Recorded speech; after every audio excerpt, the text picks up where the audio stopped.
Major SM Mathur, who has been involved in deep research. आज माथुर साहब का जो व्याख्यान है वो शायद हिंदी में होगा। माथुर साहब, मैं सही कह रहा हूँ? जी हाँ, जी हाँ, मैं हिंदी। जी जी।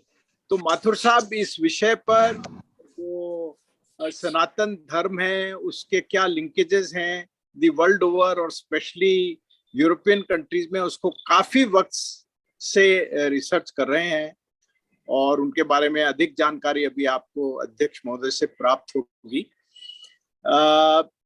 मैं सिर्फ ये आप सब लोगों को निवेदन करना चाहता हूं कि जो अपनी वार्ताएं हो रही हैं जिज्ञासा पर, वो सब रिकॉर्ड हो रही हैं और ये रिकॉर्डिंग अब YouTube पर अवेलेबल है।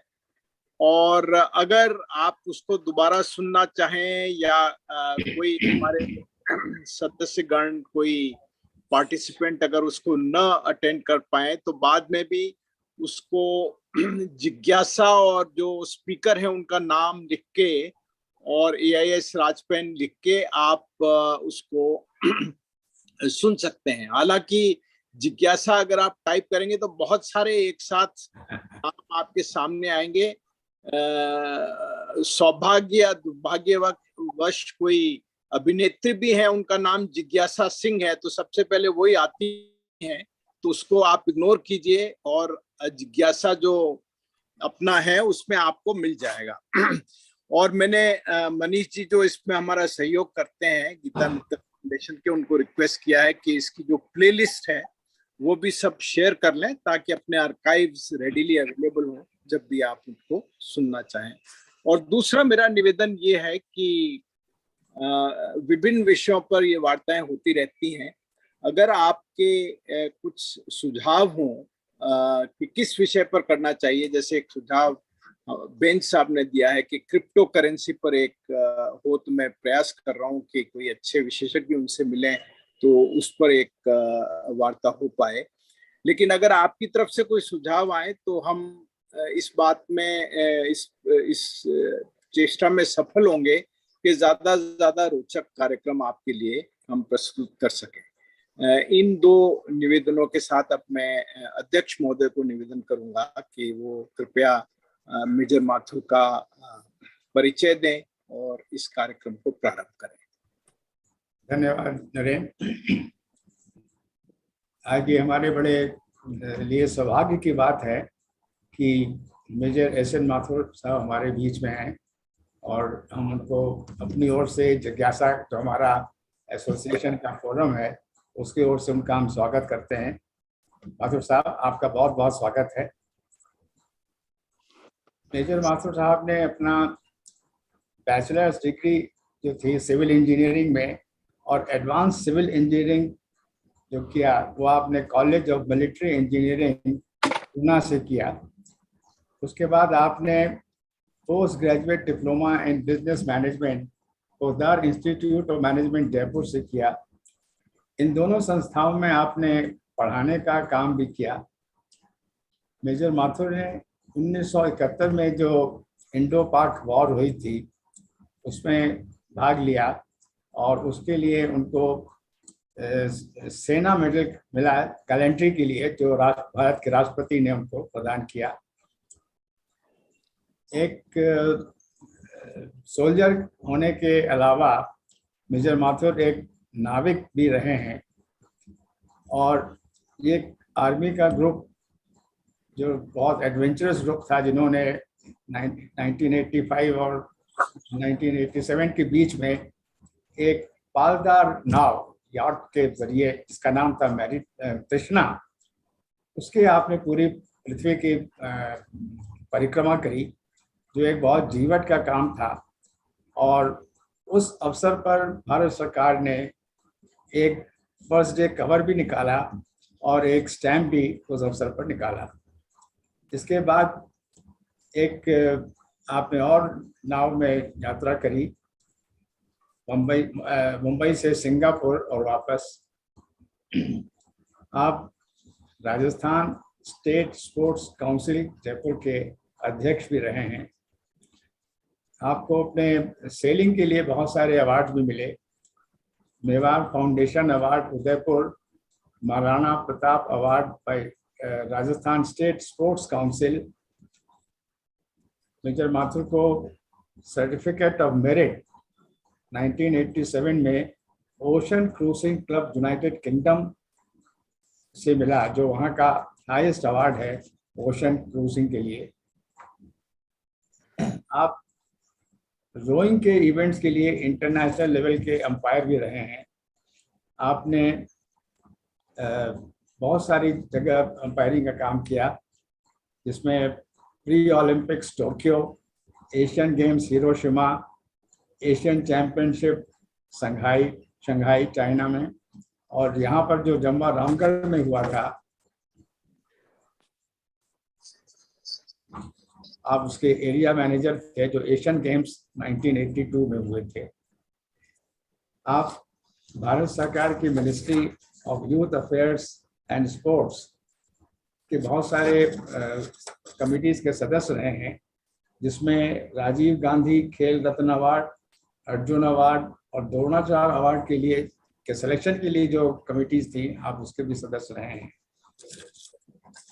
इसके अतिरिक्त मेजर माथुर ने ट्राइबल एरियाज में बहुत काम किया है, और आप मिनिस्ट्री ऑफ ट्राइबल अफेयर्स के जो नेशनल एडवाइजरी कमेटी थे, उसके भी सदस्य रहे हैं, और रूरल डेवलपमेंट मिनिस्ट्री के जो कपाट का जो नॉर्थ जोन था, उस नॉर्थ जोन के भी आप अध्यक्ष रहे हैं। इसके अतिरिक्त मगर जो आज माथुर साहब हमारे सामने हैं, वो उनका जो हमारे अपनी संस्कृति में, अपने कल्चर में जो इंटरेस्ट है, दिलचस्पी है, खास तौर से उसके लिए आप यहाँ हैं। हम उनका स्वागत करते हैं।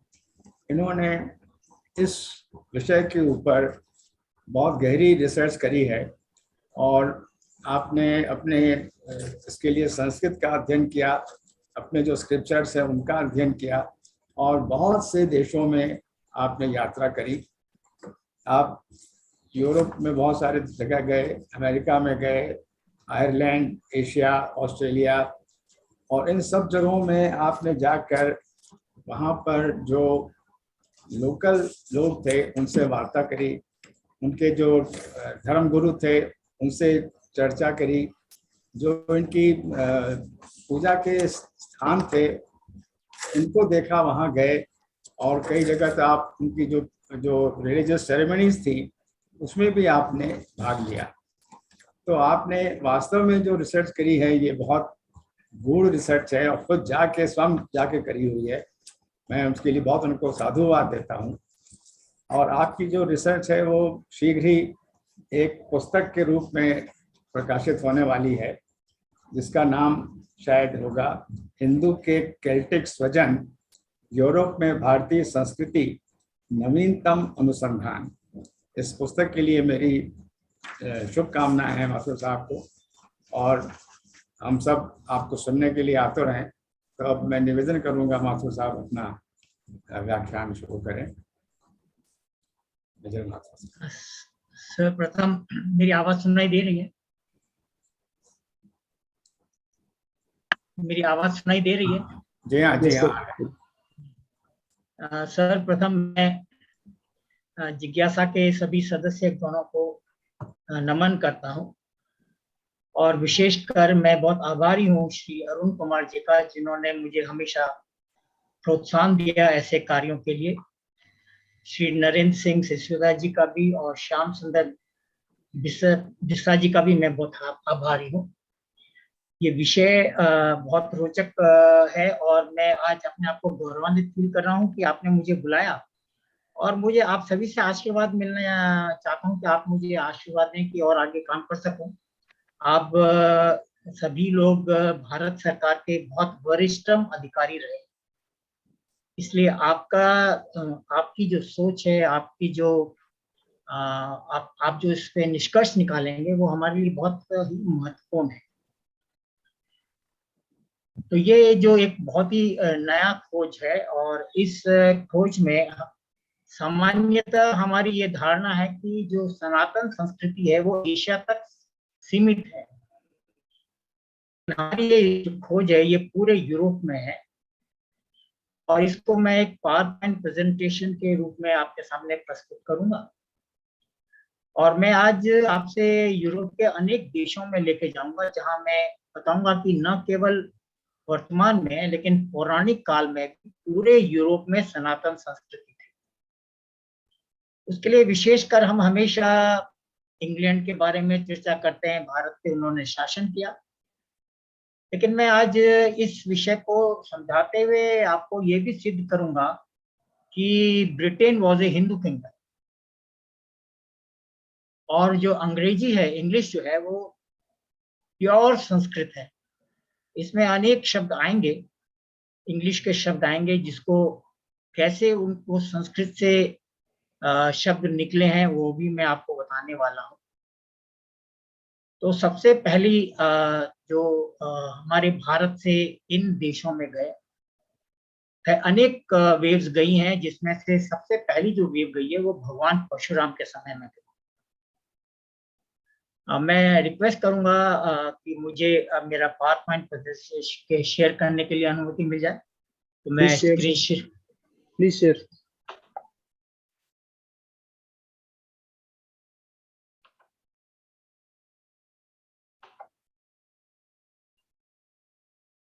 तो ये मैंने यूरोप के अनेक देशों को उनके स्वरूप ही, उनकी सांस्कृतिक स्वरूप में मैंने इसको डिवाइड किया है।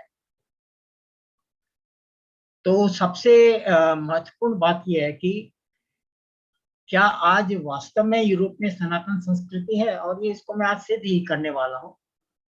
इसलिए मैं आपको अनेक देशों में लेके जाऊंगा कि वो किस रूप में आज वहां पर है, ये सारे एथनिक ग्रुप्स कैसे ये वापस उभर के आ रहे हैं।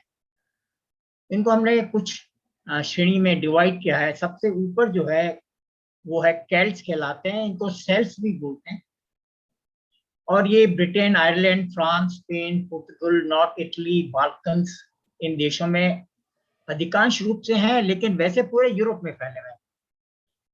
तो ये केल्ट्स की जो वेव है, सबसे पहले भगवान परशुराम के साथ यही लोग गए थे, और इन्होंने आयरलैंड पे शासन किया, ब्रिटेन पे, फ्रांस पे, अनेक देशों में इन्होंने शासन किया। दूसरा ग्रुप जो है वो बाल्टिक ग्रुप है, और ये जो बाल्टिक ग्रुप है ये अपने आप को ये राजपूत कहते हैं, हम राजपूत हैं। मैं आप उसके बारे में अलग से बताऊंगा। जो पोलैंड में भी है, लेटविया, लिथुआनिया, बेलारूसिया, एस्टोनिया, ये बाल्कन्स हैं, ये बाल्टिक पीपल हैं। फिर स्कैंडिनेवियंस हैं, जो नॉर्वे, डेनमार्क, स्वीडन। फिन्स हैं, जो एस्टोनिया वैसे तो बाल्टिक देश है, लेकिन वो फिनलैंड से ज्यादा मिलता है। ट्रांसिल्वेनिया है, जिसमें ऑस्ट्रिया, हंगरी, रोमेनिया। फिर जर्मेनिक ट्राइब्स है, जिसमें फ्लेमिंग्स है और पोलिश भी हैं, और ये जर्मेनिक ट्राइब का प्रभाव जो है स्कैंडिनेविया पे भी बहुत है।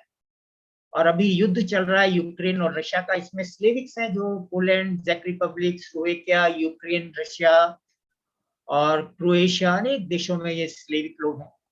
वैसे ही ये ग्रीस, क्रीटी, इटली, मैसेडोनिया, फिर जॉर्जिया, आर्मेनिया, अजरबैजान, ये भिन्न भिन्न ग्रुपों को मैं बताना चाहता हूँ। इसमें सबसे पहले मैं यूरोप के अंदर दानु देवी के ऊपर बताऊंगा। ये दानु देवी जो है वहाँ की प्रमुख देवी है, और ये वहां पर एक नदी है जिसका नाम दानु नदी है। ये पूरे यूरोप में दानु नदी है, और ये दानु नदी यूरोप की सेकंड लार्जेस्ट, जैसे भारत में गंगा जमुना है, वैसे ही ये दानु नदी है, 10 देशों से गुजरती है, और जिसमें चार कैपिटल सिटी से भी गुजरती है। इंटरेस्टिंगली ये इंटरनेशनल वाटरवे है, इसमें कोई भी आ जा सकता है, क्योंकि ये सभी देशों को जोड़ती है, तो लोग फ्रीली इसमें आ जा सकते हैं, इसकी महत्ता है। लेकिन ये जान करके, और ये पूरा यूरोप का जो कल्चर है, इसको दानूबी कल्चर कहते हैं। लेकिन आपको जान के आश्चर्य होगा कि दानु जो है ये हिंदू देवी है। अगर बाली द्वीप में अगर आपके पास पेपर पेंसिल है, आप नोट भी कर सकते हैं। तो अगर दानु आप टाइप करेंगे विकिपीडिया में, तो आपको बाली के अंदर इसका एक सुंदर मंदिर आपको नजर आएगा, और इंडोनेशिया में सर्वाधिक पूजनीय देवी दानु है। दानु प्योर संस्कृत शब्द है, जिसका मतलब जो है मिस्ट होता है, या जो बूंद होती है या फ्लूइड है, ये प्योर संस्कृत का मतलब दानु का ये होता है। लेकिन ये दानु देवी है कौन? ये हमारे सप्त ऋषि हुए, और इन सप्त ऋषियों में कश्यप ऋषि भी थे। तो कश्यप ऋषि जो है वो दानु उनकी पत्नी। हमारे जो सप्त कश्यप ऋषि थे, उनकी 13 पत्नियां थी, और ऐसा माना जाता है कि जो कैस्पियन सी है वो कश्यप ऋषि। तो ये पूरे यूरोप में ये कश्यप ऋषि की भूमि रही है, और कश्यप और दानु दोनों पति पत्नी रहे हैं, और दोनों ही यूरोप में। इतना ही नहीं, इसके जो इनके जो वंशज थे उनका भी बहुत प्रभाव पूरे यूरोप में रहा है। उस पर भी हम आगे चल के आएंगे। तो उसमें से एक शब्द की उत्पत्ति मैं आपको बताता हूं कि कैसे वो उत्पत्ति यूरोप से हुई है। तो जो दानु है, उसके ये नदी बहुत ही गहरी नदी है, बड़ी चौड़ी नदी है, दोनों तरफ बहुत वन है इसके। तो दानु के जो वन है वो दानु वन कहलाते हैं। और जो अत्रि ऋषि हुए वो वेदों के ज्ञाता थे। तो धनु वन अत्रि, धनुवंतरी, ये धनुवंतरी जो शब्द है जो आयुर्वेद से जुड़ा हुआ है, जो ऋषि थे धनुवंतरी, ये देखिए यूरोप से जुड़ा हुआ शब्द है। और इसका उत्पत्ति कैसे हुई? ये दानु से हुई, दानु वन अत्रि, धनुवंतरी। इन्हीं के वंशज में एक हमारे देवता है जिनको हम विष्णु का अवतार भी मानते हैं, जिनको हम बोलते हैं हयाग्रीवा। हयाग्रीवा जो है ऋषि कश्यप और दानु के संतान थे, और ये विष्णु के अवतार है। और इसको यूरोप में इनको मानते हैं, और इनको सेंटोर कहते हैं। यूरोप में भी मानते हैं कि the God of knowledge and wisdom. तो ये God of knowledge and wisdom, इनके अवशेष हमें आज यूरोप में मिलते हैं, ग्रीस में मिलते हैं, मैसेडोनिया में मिलते हैं। आप देख सकते हैं ये जो एक छोटा सा द्वीप है ग्रीस के साउथ में, जिसको क्रीटी बोलते हैं, ये वहां के म्यूजियम में इनके ये देखिए म्यूजियम में अवशेष हमें मिल रहे हैं। और ये वहां पर वो मानते हैं कि जो सेंटोर है वो बहुत ज्ञानी थे, और उन्होंने हमारे अनेक देवताओं को ज्ञान दिया था। ये हम भी भारत के अंदर वेदों में मानते हैं कि जो हियग्रा जी थे, उन्होंने वो बहुत ज्ञानी थे। इसी तरह उसी क्रीटी के म्यूजियम में आप देखेंगे ये भगवान शिव का स्वरूप है, जिसको हम सर्वेश्वर बोलते हैं। यूरोप में उनको ग्रिफिन बोलते हैं। तो ये यूरोप में जो ग्रिफिन है ये सर्वेश्वर है। ये उसी जगह क्रीटी में आपको मिलेंगे, ग्रीस में भी आपको मिलेंगे। और यही उनका स्वरूप, ये वहां के राजा का सिंहासन है, जिसके पीछे आपको कुछ चिड़ियाएं नजर आ रही है। ये देखिए चिड़ियाएं हैं, ये सर्वेश्वर है। ये वहां का प्रमुख राजा का सिंहासन है, और ये क्रीटी में आज भी उपलब्ध है। तो ये मैंने आपको जरा सा आपको कवर करके बताया, जिसमें ग्रीस, मैसेडोनिया और इटली के बारे में भी मैं आपको अभी बताने वाला हूँ।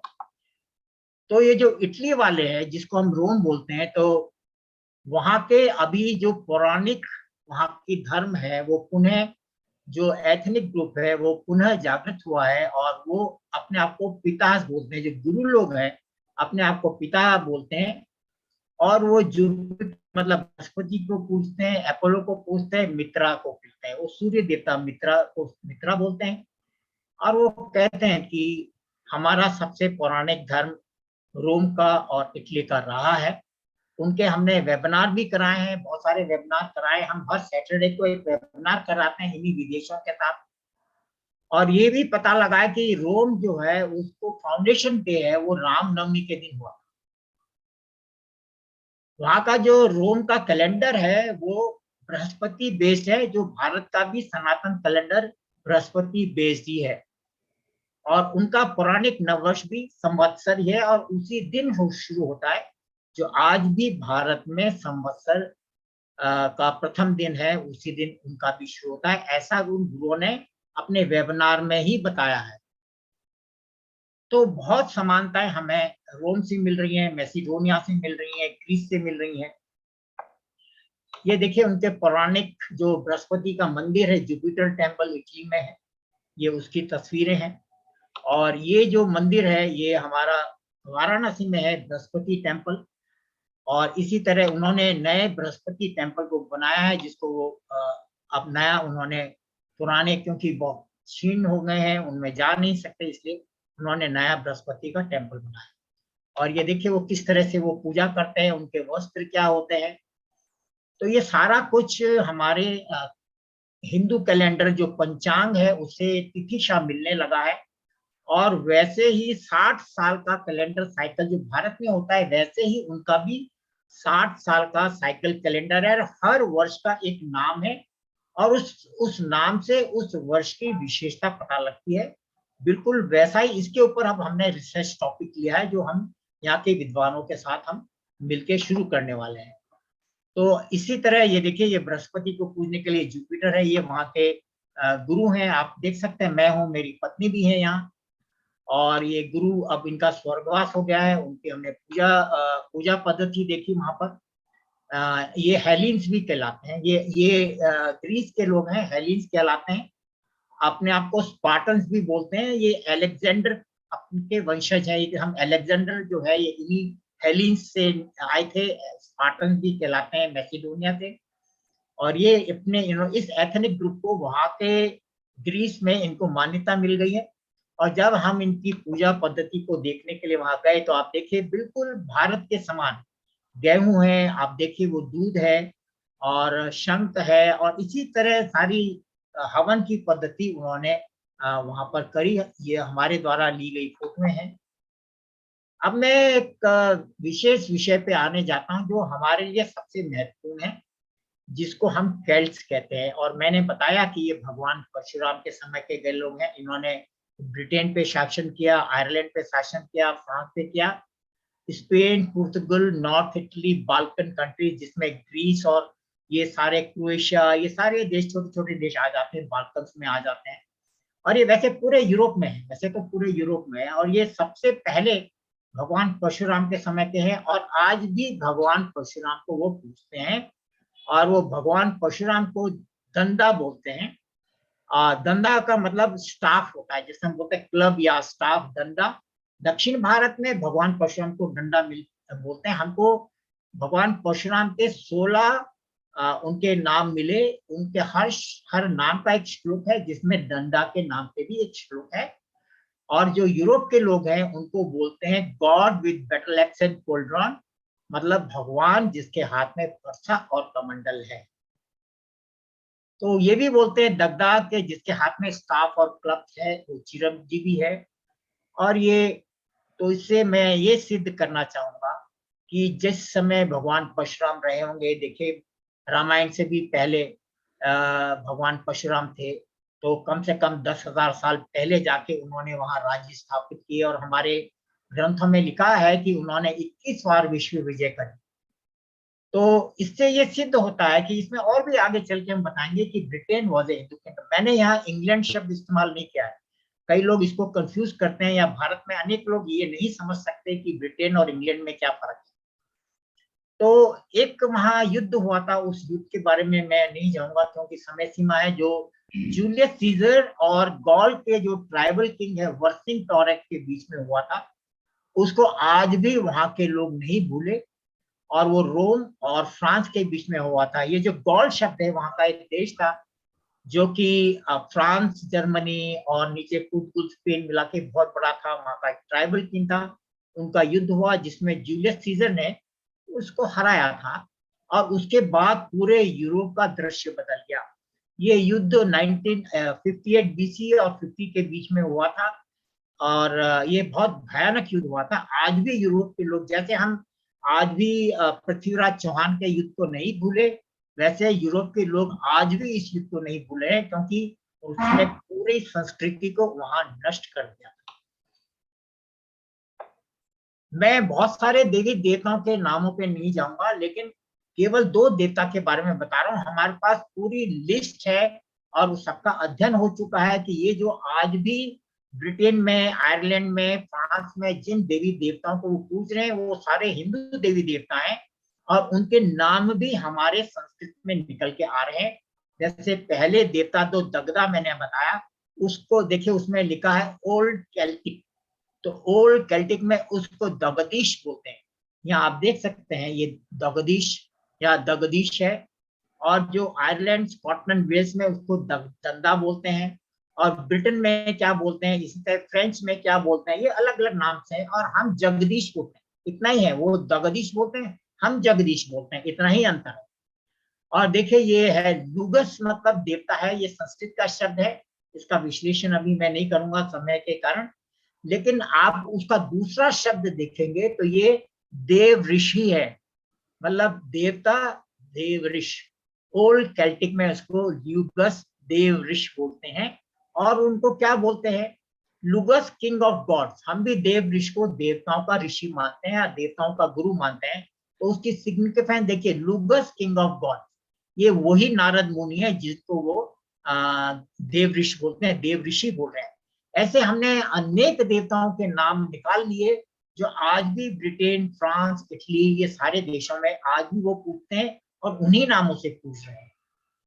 अब मैं आपको ब्रिटेन और आयरलैंड में लेके चल रहा हूं, जहां जिसको जरा समझना जरूरी है कि इंग्लैंड और ब्रिटेन में क्या अंतर है। तो सबसे ऊपर अगर हम चलेंगे तो ये लिखा हुआ अल्बा, ये स्कॉटलैंड। ये जो स्कॉटलैंड है, आप उसके जरा सा आप नीचे आएंगे तो ये यहाँ पर ये वेल्स है, और ये देखिए ये कॉर्नवेल है, ये फ्रांस के अंदर ब्रिटनी है। ये तीनों चारों जो हैं अपने आप को ब्रिटेन बोलते हैं। पूरे ब्रिटेन, पूरा यूनाइटेड किंगडम ब्रिटेन नहीं है, केवल ये 4 प्रांत जो पुराने वहां के देश थे ये ब्रिटेन कहलाते हैं, और इसी से इनका नाम ब्रिटेन हुआ, ये ब्रिटेन। इसी तरह ये आयरलैंड है, और इसको गैलिक भी बोलते हैं। और उसके नीचे देखिए आप, ये स्पेन और पोर्तुगल है, यहाँ पे भी केल्टिक लोग रहते हैं, और इनके पौराणिक नाम क्या है ये मैंने आपको स्लाइड में दिखाया है, इनके पौराणिक। और ये अलग अलग राष्ट्र थे, ये अलग अलग ध्वज आज भी अपनी ध्वज मानते हैं। जैसे स्कॉटलैंड की अपनी पार्लियामेंट है, उनका अपना पौंड चलता है, आज भी अपना पौंड चलता है। और एक छोटा सा द्वीप है जिसका नाम है आइल ऑफ मैन, मैं इसके बारे में बताऊंगा। ये बहुत ही महत्वपूर्ण द्वीप है जिसका नाम है आइल ऑफ मैन। इसको अब मैं और छोटे संक्षेप में रखूंगा तो ये आप दिखाई देगा आपको। ये देखिए, ये स्कॉटलैंड है, ये वेल्स है, ये कॉर्नवेल है, और ये ब्रिटनी है। और अगर आप नीचे आ जाएंगे तो ये स्पेन और पोर्तुगल के भाग हैं, ये भाग हैं, ये केल्टिक कंट्रीज आज की तारीख में कहलाते हैं। लेकिन इसमें सबसे मजे वाली बात ये थी कि कुछ ही वर्ष पहले भारत में कॉमनवेल्थ गेम्स हुए थे, लेकिन यूनाइटेड किंगडम की एक टीम नहीं आई। इन सारे देशों से अलग अलग टीमें आई, मतलब स्कॉटलैंड की टीम अलग थी, वेल्स की टीम अलग थी, कॉर्नवेल की टीम अलग थी, ब्रिटेन की टीम अलग थी, आयरलैंड की टीम अलग थी। ये स्वतंत्र देश थे। इसी तरह आइल ऑफ मैन की टीम अलग थी। तो कॉमनवेल्थ गेम्स में भी भारत में आने वाली टीमें इसी यूनाइटेड किंगडम की 5 टीमें आ गई। आप समझ सकते हैं ये अलग अलग राष्ट्र थे, और ब्रिटेन कौन कहलाते हैं, इसीलिए उसके नाम से ब्रिटेन है। तो ये आइल ऑफ मैन एक छोटा सा द्वीप है जो आयरलैंड और इंग्लैंड के बीच में है, इसको आइल ऑफ मैन कहते हैं। और मैं आपको बताऊंगा कि ये ड्रूइड्स कौन है, इसके मैं इसकी कैटेगरी में आऊंगा कि ये जो ब्रिटन्स हैं या केल्टिक लोग हैं, इनके बीच में क्या है। तो ये आइल ऑफ मैन छोटा सा द्वीप है जो इंग्लैंड और आयरलैंड के बीच में, आइल ऑफ मैन। और ये जो मैंने ऊपर लिखा हुआ है ये आप इंटरनेट से निकाल के देख सकते हैं, ये मनु का द्वीप है। देखिए इसमें क्या लिखा है, the earliest recorded max form of the name is Manu, ये मनु का द्वीप है। और इसका जो देवता है वो मत्स्य देवता है, उसको मनंद मैक्लेयर भी बोलते हैं। अपना ध्वज है, आप इसको जान के आश्चर्य होगा, ये स्वतंत्र राष्ट्र, ये इंग्लैंड के अधीन नहीं है। इसमें केवल उसकी फॉरेन पॉलिसी और उनकी सेना के अधीन है, बाकी वो पूर्ण रूप से स्वतंत्र है। और इतना ही नहीं, ये ऑन रिकॉर्ड विश्व की ओल्डेस्ट पार्लियामेंट है। ये छोटा सा द्वीप, आप कुछ ही घंटों में इस द्वीप में घूम सकते हैं। लेकिन इसकी महत्ता उतनी है जो आज वेटिकन सिटी की महत्ता है। किसी जमाने में जब केल्ट्स बहुत पावरफुल थे, तब ये स्थान उनका मुख्य आश्रम था, जहां से द्विज गुरुओं को, ब्राह्मणों को बनाया जाता था और यहाँ से सारे देशों में भेजा जाता था। तो इसकी महत्ता आप समझ सकते हैं कि ये छोटा सा द्वीप है और इसकी कितनी महत्ता है। और ये द्वीप बहुत कंट्रोवर्सी में भी रहा है। और इसकी ध्वज की भी एक महत्ता है, ये त्रिशूल है। ये कैसे त्रिशूल है हम आपको आगे चल के बताएंगे। तो ये केल्ट्स गए कहाँ से?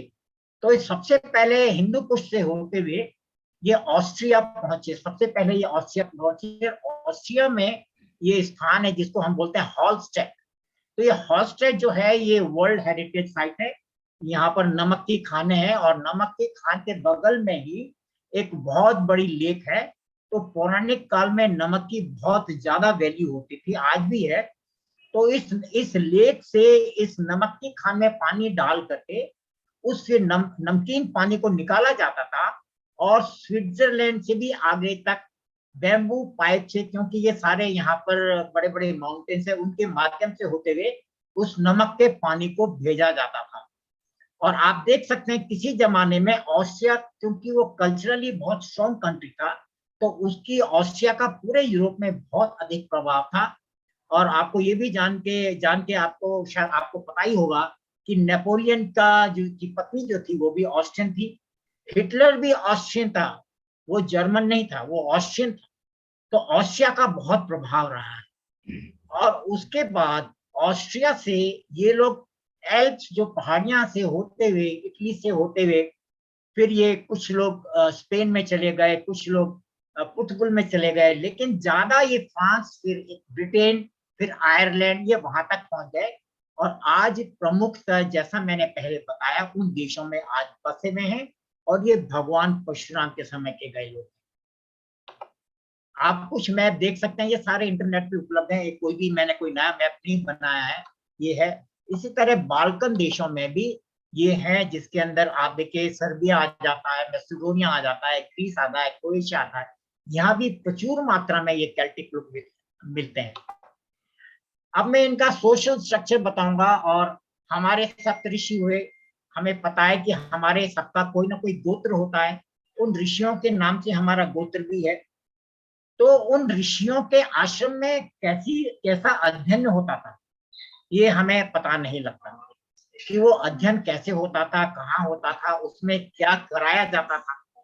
लेकिन वो पूरा का पूरा अध्ययन आज भी इन केल्टिक देशों में, ब्रिटेन में, आयरलैंड में, फ्रांस में आज भी कराया जाता है। वैसा का वैसा आश्रम चलता है। वहां पर आज भी गुरु शिष्य परंपरा है। और उनको जो पदवी दी जाती है, जिसको हम डिग्री बोलते हैं, जैसे बीए एमए की डिग्री दी जाती है, तो सबसे पहले जो डिग्री दी जाती है वो बार्ड की डिग्री जाती है। वो सबके लिए कंपलसरी है, पहले उसको बार्ड बनना ही पड़ेगा। और ये तीनों डिग्री जो है ये संस्कृत से निकली हुई है। ये संस्कृत से कैसे निकली हुई है वो मैं आपको बताऊंगा। तो आपको पता होगा सबसे वर्ल्ड का फेमस बार्ड कौन था? शेक्सपियर था। तो ये बार्ड कौन है? ये चारण है। ये चारण है। और चारण जो है उनको हम क्या बोलते हैं? भाट भी बोलते हैं और बारड भी बोलते हैं। उनके बहुत सारे नाम है। तो ये बारड है, ये बारड है। आप देखिए बारड है, वो बार्ड हो गया, इतना ही। उसका कारण क्यों है? क्योंकि रोमन अल्फाबेट्स को इंपोज करा गया और उच्चारणों में जरा जरा फर्क आने लगा। तो ये बारड है, जो भारत में हम जिनको बारड बोलते हैं, ये बारड है। इनका भी वहां पर यही काम था। जो कुछ सालों में जब वो बार्ड बनता था तो राजकवि होता था, वो इतिहास लिखता था। आज भी वहां पर ब्रिटेन में जब मैं गया तो मुझे पता लगा कि ये बार्ड और चारणों के गांव बसे हुए हैं। वो गांव के गांव बार्ड के ही हैं। जब इसमें वो उत्तीर्ण हो जाता था तो अगली कक्षा में जाता था और उसमें कोई भी हो सकता था। ये जरूरी नहीं है बार्ड जैसे आज हमारी जातियां बन गई हैं, वो उस समय जातियां नहीं थी। वो ब्राह्मण भी हो सकता था, वो वैश्य भी हो सकता था, वो क्षत्रिय भी हो सकता था। उसके बाद जो अगली कक्षा होती थी जिसमें भी वो कुछ सालों रहते थे, ये वत्स हैं। ये वहां पर पूजा पाठ कराते हैं। इनको वहां शमन भी बोलते हैं। शमन भी संस्कृत का शब्द है। तो ये वत्स जो है अगर आप मनुस्मृति देखेंगे या जिसने संस्कृत पढ़ी है, ये व्रात्स हैं। जो द्विज नहीं बनते वो व्रात्स कहलाते हैं। ये मनुस्मृति में लिखा हुआ है। ये दूसरे अध्याय के 26वां श्लोक स्पष्ट बताता है कि अगर आप द्विज नहीं बने तो आप व्रात्स कहलाएंगे, आप द्विज नहीं बन सकते। वहां पर मनुस्मृति में ये भी लिखा हुआ है, उसमें आयु सीमा भी दी है कि ब्राह्मण को कितने वर्ष में उसको द्विज बन जाना चाहिए, वैश्य को कितने वर्ष में द्विज बन जाना चाहिए, और इसी तरह क्षत्रिय को कितने वर्ष में द्विज बन जाना चाहिए। मुझे याद है हमारे भी पूर्वजों में जनेऊ की व्यवस्था होती थी, जनेऊ संस्कार होता था। तो ये व्रात्स हैं, ये भी आज भी ब्रिटेन के अंदर वहां पर पूजा पाठ का काम करते हैं। जब गुरु उनको कहता था कि हाँ अब तुम उत्तीर्ण हो गए और अगली कक्षा में जा सकते हो, तो वो द्विज कहलाते थे, और वहां वो द्विज कहलाते हैं। ये द्विज हैं जो आज भी पूरे ब्रिटेन, पूरे यूरोप में आज पहले में है। और ये द्विज ब्राह्मण, हमारे यहाँ ब्राह्मण बना उनको कहने लगे। वैसे ही वत्स भी एक ब्राह्मणों की जाति हो गई। भारत में भी वत्स कहलाते हैं, हरियाणा में तो बहुत ज्यादा वत्स है। तो ये द्विज है, ये द्विज है। ये भी राजगुरु, जैसे हमारे यहाँ राजगुरु होते थे, ये भी वहां राजगुरु होते हैं। वो फिलोसफर होते हैं, टीचर्स होते हैं, वो जुडिशरी में जाते हैं, वो राजा के एडवाइजर होते हैं। तो ये वही सोशल स्ट्रक्चर है जो पौराणिक काल में मनुस्मृति में दिया हुआ है। ये वो का वो सोशल स्ट्रक्चर आज भी है, और आज भी वहां गुरु शिष्य परंपरा है। मैं उन आश्रमों में जा चुका हूं, और उनके आश्रम ओक ट्री में होते हैं। ओक ट्री के घने जंगल है, और हमने ये भी खोजा जो ओक ट्री है भगवान इंद्र का वृक्ष है। ये प्योर संस्कृत शब्द है जिसको हम अग बोलते हैं, प्योर संस्कृत शब्द है। मैंने एक एक इंग्लिश के वर्ड कहाँ से संस्कृत से निकल के आए हैं ये मैं आपको बताना चाहता हूँ।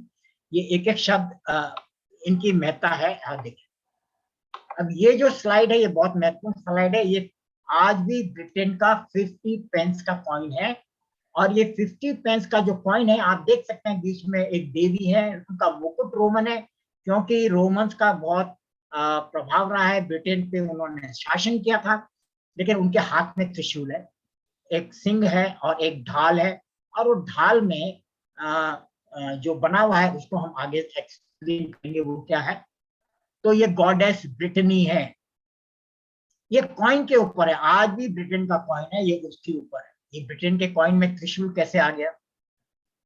तो ये गॉडेस ब्रिटनी है। तो ये गॉडेस ब्रिटनी कौन है? ये गॉडेस ब्रिटनी भद्रा काली है। भद्रा काली जो है उसको हम भ्रदनी भी बोलते हैं, और भ्रदनी से ब्रिटनी, ब्रिटेन, ब्रिटेन, ब्रिटेनिया, ये सारे शब्द की उत्पत्ति ये भद्रा काली से है। भद्रा काली एक शक्तिपीठ है जो कुरुक्षेत्र में है। भगवान कृष्ण जो है पांडवों को युद्ध से पहले भद्रा काली के मंदिर में ले गए कुरुक्षेत्र में, वहां आराधना करी, युद्ध में विजय प्राप्त की। ये एक शक्तिपीठ है, ये आज वहां की देवी है। आज भी इस देवी को मानते हैं, और इसी के नाम से जो ब्रिटनी फ्रांस का एक छोटा सा प्रांत है जिसका मैंने आपको नाम बताया, ब्रिटनी यहाँ लिखा हुआ है, ये प्रांत इसी देवी के नाम से ब्रिटनी है। तो मैंने आपको एक स्लाइड पहले देवी देवताओं के बारे में बताया था। अब इनकी पूजा पद्धति, क्योंकि आज भी इनके ऊपर बहुत रेस्ट्रिक्शंस लगे हुए हैं, ये अपने जगह पर शहर में पूजा पाठ नहीं कर पाते हैं। आप मुझे इसमें देख सकते हैं, मैं यहाँ पर हूँ इनके साथ। बीच में एक अग्नि कुंड है, और ये बहन मेरे साथ, ये जो है फ्रांस से, जिसका नाम आयोना है, जिसका वर्णन मैंने मेरी किताब में किया। ये सारे लोग मुझे, हम लोग फ्रांस में गए, वहां पर उन्होंने उनके पूरे, ये सारे ये द्विज लोग हैं, ये द्विज गुरु लोग हैं, और उनकी पूजा पाठ हो रही है। पीछे एक पत्थर का स्ट्रक्चर है जिसको डॉलमेन कहते हैं, ये मेगालिथिक स्ट्रक्चर्स में आता है। वो अपने आप में एक बहुत बड़ा विषय है, जो बहुत ही महत्वपूर्ण विषय है। आप मुझे यहाँ देख सकते हैं इसके अंदर। लेकिन ये जो इनकी पूजा पद्धति है, ये पूरी पूजा पद्धति वैसी है जैसे हम करते हैं। तो सबसे पहले ये लोग धूप जलाते हैं, और सब जो लोग आते हैं उनका शुद्धिकरण करते हैं। जैसे हम मंदिरों में अगरबत्ती जलाते हैं, मंदिर में अगरबत्ती जलाते हैं, दिया जलाते हैं, वैसे हर एक का शुद्धिकरण करते हैं। उसके बाद में ये लोग पानी छिड़क करके भी शुद्धिकरण करते हैं, और बीच में एक अग्नि कुंड जलाते हैं, जो मुख्य गुरु हैं जिनके हाथ में झंडा है, वो 4 दिशाओं में जाकर के अपने मंत्रों को पढ़ते हैं। वो मंत्र क्या बोलते हैं मैं जानता नहीं, 4 दिशाओं के देवी देवताओं की आराधना करते हैं और फिर वो 7 बार परिक्रमा कराते हैं। जैसे हमारे यहाँ भी 7 बार परिक्रमा कराने की प्रथा है, वैसे ही 7 बार परिक्रमा कराते हैं। लेकिन इसमें एक विशेषता ये है कि परिक्रमा कराते कराते 1 या 2 परिक्रमा करा करके फिर उच्चारण कराते हैं अ, फिर 2 बार कराते हैं, फिर बोलते हैं उ, फिर 2 बार कराते हैं, बोलते हैं म। तो ओम को 3 भागों में उच्चारण कराते हैं, जिसमें आ, उ, म। ये प्रक्रिया मैंने अमेरिका में देखी है, यही प्रक्रिया मैंने फ्रांस में देखी है, यही प्रक्रिया मैंने इंग्लैंड में देखी है, यही प्रक्रिया मैंने आयरलैंड में देखी। पूरे विश्व में ये द्विज है, इसी प्रक्रिया को अपनाते हैं, आ ओ म करके ऐसे ही परिक्रमा लेते हैं और ये आज भी वहां पर है। और ये एक बहुत ही विशेष स्थान है, ये आयोना जगह है जो स्कॉटलैंड में बहुत पौराणिक विष्णु मंदिर था, जहां पर आज उसको ध्वस्त कर दिया गया। लेकिन ये जो क्रॉस है ये वहां है, ये चर्च का क्रॉस नहीं है, इसको केल्टिक क्रॉस बोलते हैं। इसकी अपनी एक महत्ता है और इसकी महत्ता इतनी है कि इसके ऊपर ही एक पूरा प्रेजेंटेशन हो सकता है। ये बहुत ही इंपॉर्टेंट है। ये केल्टिक क्रॉस है क्या चीज, इसी को चर्च ने अपनाया और ये 8 पर्वों को दर्शाता है। ये 8 पर्व कौन से महत्वपूर्ण पर्व है और आपको जान के बहुत आश्चर्य होगा, वो 8 पर्व हमारे पर्व हैं जिसको चर्च को अपनाना पड़ गया। वो सारे नाम संस्कृत के नाम है, उनकी तिथियां हमारे से मिल रही हैं, पूरा पंचांग हमसे मिल रहा है। ये केल्टिक क्रॉस है, ये आयोना से लिया हुआ है, जो बहुत ही पौराणिक एक वहां पर स्थान है स्कॉटलैंड के अंदर, जहां पर मैं खुद जाके आया। और वैसे ही एक आप लोग गए होंगे, आप में अधिकांश वक्त वरिष्ठ अधिकारी रहे हैं, इंग्लैंड गए होंगे, ये स्टोनहेंज है, आप देख सकते हैं, मैं अपनी पत्नी के साथ हूँ, ये स्टोनहेंज है। लेकिन आपको ये भी जान के आश्चर्य होगा, जयपुर के जो जंतर मंतर है, जंतर मंतर में एक राम यंत्र है, वो हूबहू स्टोनहेंज है। उसके बीच में एक लोहे का पोल है, उसका वो ही चीज यंत्र है जो कि स्टोनहेंज है। और ये जो लोग खड़े हुए हैं, ये ड्रुइड के सर्वोच्च गुरु हैं, जो विश्व में सर्वोच्च गुरु माने जाते हैं, जो मेरे यहाँ आए, मेरे साथ रहे, मैंने उनको ये सारे स्थान दिलाए और ये इन्होंने एक्नॉलेज किया कि आप बहुत कुछ, लेकिन फिर भी उन्होंने कहा इस पे बहुत अध्ययन की जरूरत है। तो ये स्टोनहेंज ज्यादातर यूरोप के लोगों ने भ्रमित किया है पूरे विश्व को कि ये जितने मेगालिथिक स्ट्रक्चर है ये बरियल प्लेसेस हैं, लेकिन ये सत्य नहीं है। ये पौराणिक काल के जो अध्ययन खगोल शास्त्र के लैब्स हैं, जहां पर कि वो सब अध्ययन करते थे, वहां पर पूजा पाठ करते थे। आज भी ड्रुइड्स जो 8 पर्व मनाते हैं वो यहीं आके मनाते हैं, पर लेकिन भ्रमित करके बुझाया गया है पूरे विश्व को। ये जब मैं आयोना गया तो ये आयोना का चर्च है, बहुत सुंदर चर्च है। और इस आयोना के नाम पे यूरोप के बहुत सारी बहनों के नाम भी आयोना रखा गया है। और ये चर्च के अंदर ये पोडियम है, आप देखिए पोडियम में। तो जब मैंने देखा तो उसमें मुझे ये 3 मछली के ये चित्र नजर आए। वहां पर मैंने वहां के लोगों से बोला कि भाई ये आप बता सकते हैं? उनका हाँ, ये तो हमारे देवता हैं, तो इनको हम पूछते हैं। हाँ, हम ईसाई जरूर बन गए हैं, लेकिन हमने हमारे देवताओं को पूछना छोड़ा नहीं है। तो मैंने कहा इस देवता, ये कौन से देवता है? कि ये हमारा देवता है और वो सैल्मन मछली को मत्स्य देवता मानते हैं। आपको जान के आश्चर्य होगा कि विष्णु के जितने अवतार हुए भगवान परशुराम तक, वो सारे देवताओं को वो पूछते हैं और उन्हीं नामों से पूछते हैं। मैं उनके नाम भी, अगर आप प्रश्न पूछेंगे मैं बताऊंगा उनके नाम क्या है। लेकिन भगवान परशुराम के बाद में वो भगवान राम को नहीं जानते, भगवान कृष्ण को नहीं जानते। इससे ये स्पष्ट होता है कि ये वो लोग हैं जो भगवान परशुराम के समय के गए लोग हैं, उसके पीछे का आगे का इतिहास वो लोग नहीं जानते। लेकिन बाकी सभी विष्णु के अवतारों को वो जानते हैं, उनको पूछते भी हैं, उनके नाम भी हैं, उनके नाम को भी हम आपके बताएंगे। तो ये जो 3 मछलियां हैं मत्स्य देवता की, ये उनका एक चिन्ह है जो अनेक रूपों में उसको बताते हैं, क्रिएशन, प्रोटेक्शन, डिस्ट्रक्शन, या अर्थ, वाटर, स्काई, ये इस तरह से वो लोग उसको बताते हैं। ये वहीं पर हमें देखिए एक हवन कुंड भी मिला, एक वेल भी है। वेल वो लोग पूरे यूरोप में कुओं को पूछते हैं ये वेल है, और इस तरह से वहां पर उनके वेलों को भी डिस्ट्रॉय किया गया। और इंग्लैंड के ही एक जगह ब्रेडफोर्ड, उसके पास जगह इल्कली, देखिए वहां ये स्वास्तिक स्टोन है, ये अभी वहां उसको यूके की सरकार प्रोटेक्ट कर रही है, कितना पुरानिक है। और जो मैप में दिखा रहा हूँ दाहिनी तरफ, इसके ऊपर लिखा है स्वास्तिक स्टोन, ये वहां का ऑफिशियल ब्रिटेन का मैप है। और ये पुरानिक स्वास्तिक वहां पर उनको मिल रहे हैं, अभी उसको कॉर्डन कर लिया और उसको बचा रहे हैं वो लोग कि इतना पुराना। अब ये देखिए ये ग्लैस्टनबरी है, ये बहुत ही महत्वपूर्ण स्थान है, इसको बहुत लोगों से जोड़ा जाता है। और मैं कहता हूँ ये बहुत पवित्र स्थान है, ये चर्च का भी बहुत पवित्र स्थान है। इसको ग्लैस्टनबरी के नाम से, ग्लैस्टनबरी टॉर के नाम से जाना जाता है, इसको आइल ऑफ एवलॉन भी बोलते हैं। तो जो ड्रुइड्स गुरु थे, उन्होंने कहा कि हमारा पुराना आश्रम था, सबसे पुराना आश्रम ब्रिटेन के अंदर में था। ये आइलैंड था, अभी पानी जो है नीचे चला गया है, तो जमीन से जुड़ गया है। और सबसे विशेष बात इसकी ये है कि यहाँ पर जो जीसस का होली ग्रेल जो कप था, any question? There was some disturbance, any question please? तो ये होली ग्रेल को यहाँ लाया, इसकी एक अपनी मिस्ट्री है कि जीसस के होली ग्रेल को यहाँ क्यों लाया। जो ड्रुइड गुरु हैं वो कहते हैं ये हमारा आश्रम था, हमसे छीन लिया गया, और यहाँ पर इसको आइल ऑफ एवलॉन भी बोलते हैं। एक अदृश्य द्वार है जहां से आत्माएं स्वर्ग में जाती हैं। उनकी कल्पना वहां वैसी ही है जो हरिद्वार में है, जहां हमारे पुष्प अर्पित करते हैं, कहते हैं कि आत्माएं आकाश में जाती हैं, बिल्कुल वो की वो कल्पना है। और यहाँ किंग आर्थर का भी ग्रेव है, और वहाँ वो भी है कि किंग आर्थर को जो एक्सकैलिबर उसकी तलवार थी उसको देवी ने दिया था। तो ये सारा बहुत फेमस जगह है, इसके ऊपर ही हमारा एक पूरा पावर पॉइंट प्रेजेंटेशन है, केवल ग्लैस्टनबरी के ऊपर है पावर पॉइंट प्रेजेंटेशन। अब मैं आपको आयरलैंड लेके चलता हूँ। ये आयरलैंड टारा है, इसका नाम टारा है, टारा देवी है।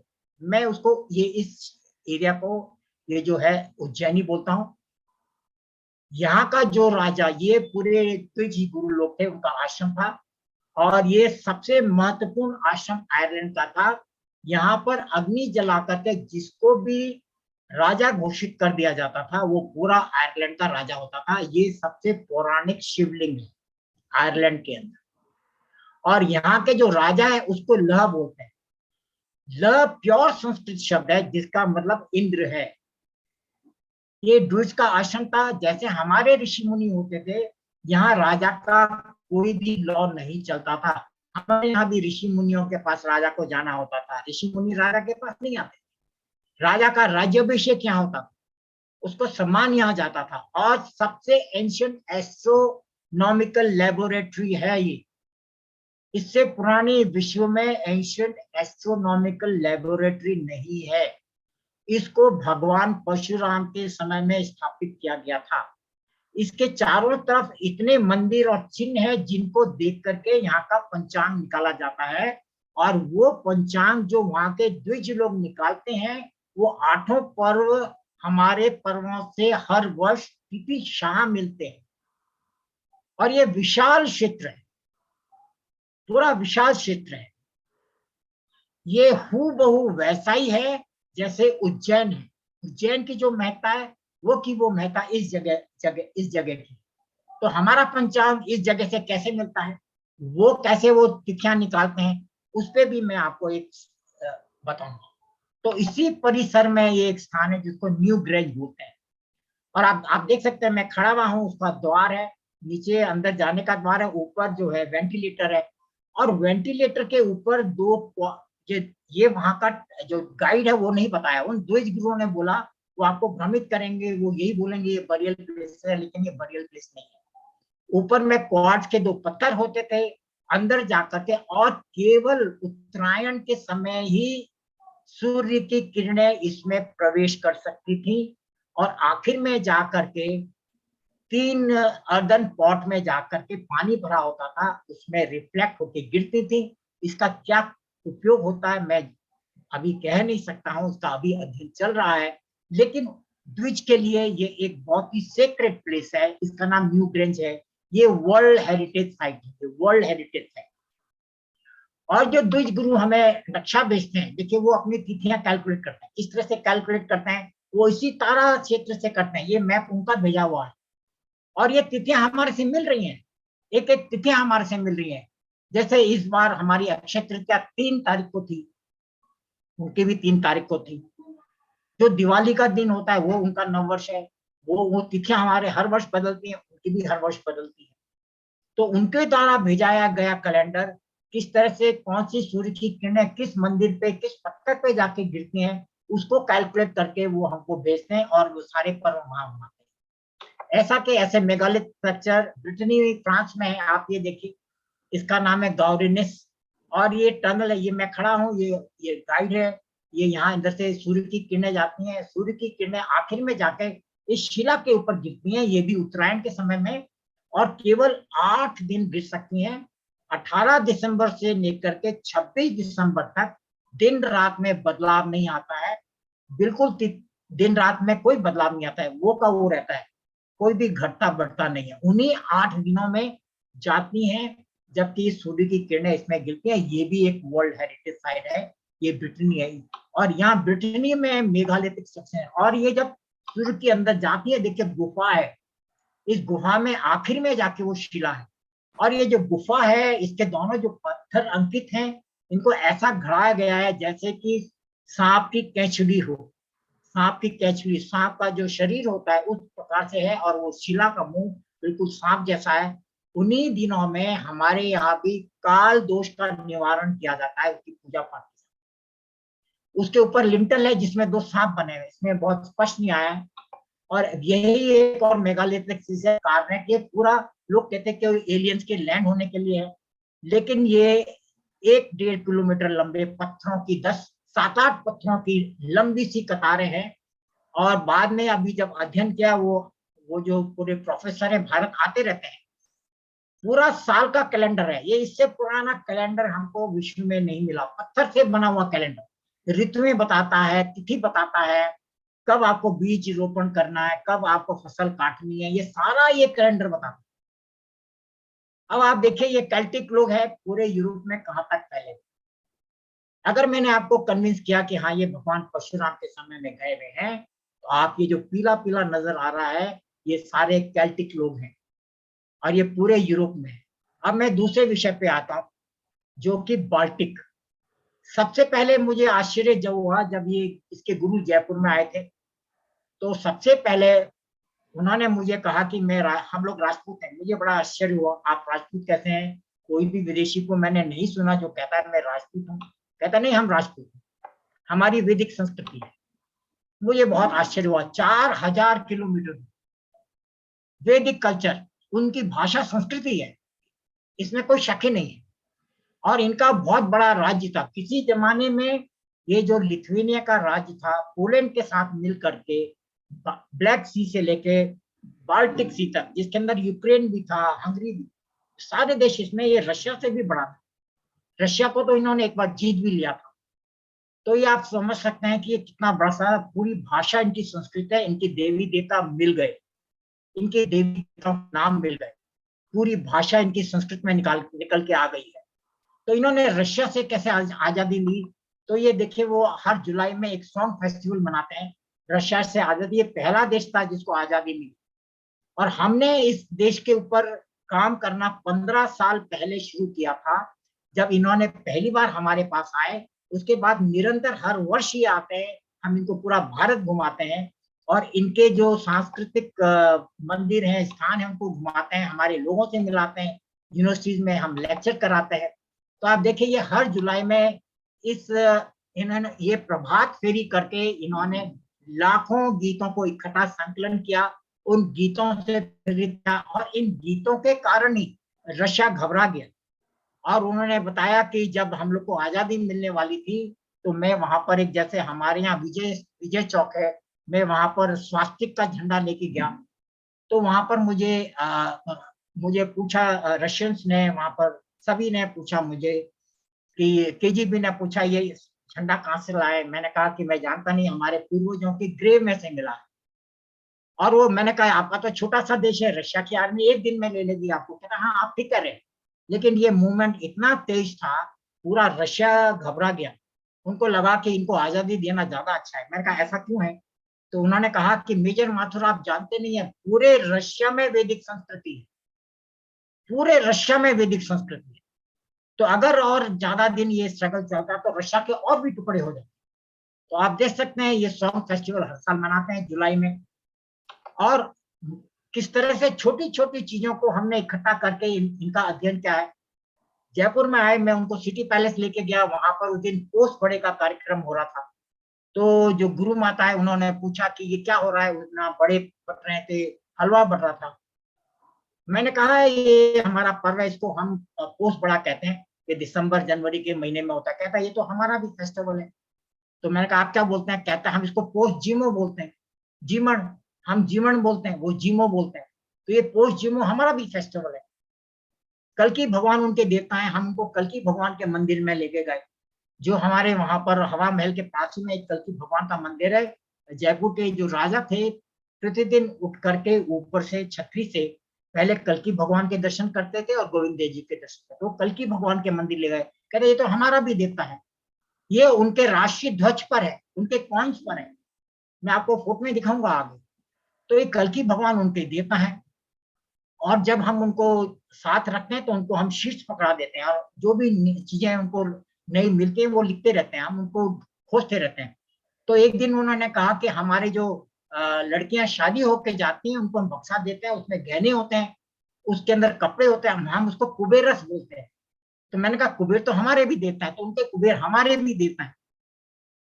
कल्पना करिए, कुबेर उनके देता है।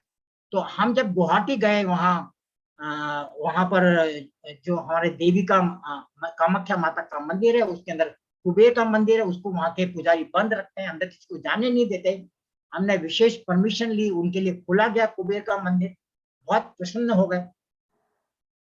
तो ये पंच तत्व का ध्वज, हम किसी भी गुरु को ये नहीं बोलते कि आप सनातन धर्म से जुड़े हुए हैं या आप हिंदू हैं, हम कभी भी नहीं बोलते। हम उनको पहले अध्ययन करते हैं, जब वो यहाँ आते हैं तो हम उन स्थानों को ले जाते हैं और बहुत तरीके से उनको समझाते हैं। जैसे कि हम उनको गोविंद देव जी के दर्शन कराने ले जाते हैं, वहीं से सिटी पैलेस के अंदर पंच तत्व का 5 रंगों का एक त्रिकोणा ध्वज होता है, जो जयपुर का ध्वज है, उसको दिखाते हैं। फिर वो हर एक कलर का मतलब है, वायु, अग्नि, जल। फिर वो खुद कहते हैं ये तो हमारा भी, हम भी पंच तत्व में विश्वास करते। तो इस तरह से हम उनको उनसे अध्ययन करवाते हैं। एक विषय जो है हरिद्वार का है, कणखल, वो मैं आगे आके कहूंगा।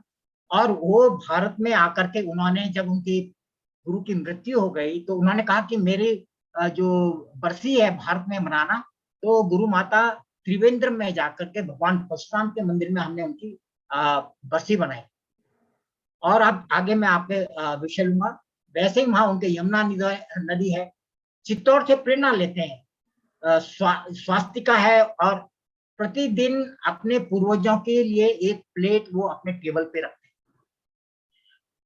इतना ही नहीं, उन्होंने ये भी बताया, बात करते करते पता लगा कि वहां भी जो समृद्ध लोग हैं, जब उनकी मृत्यु हो जाती है तो उनके यहाँ भी रोने वालों को बुलाया जाता है। एक अपने यहाँ पिक्चर आई थी जिसका नाम है रुदाली, रोने वाले लोगों के।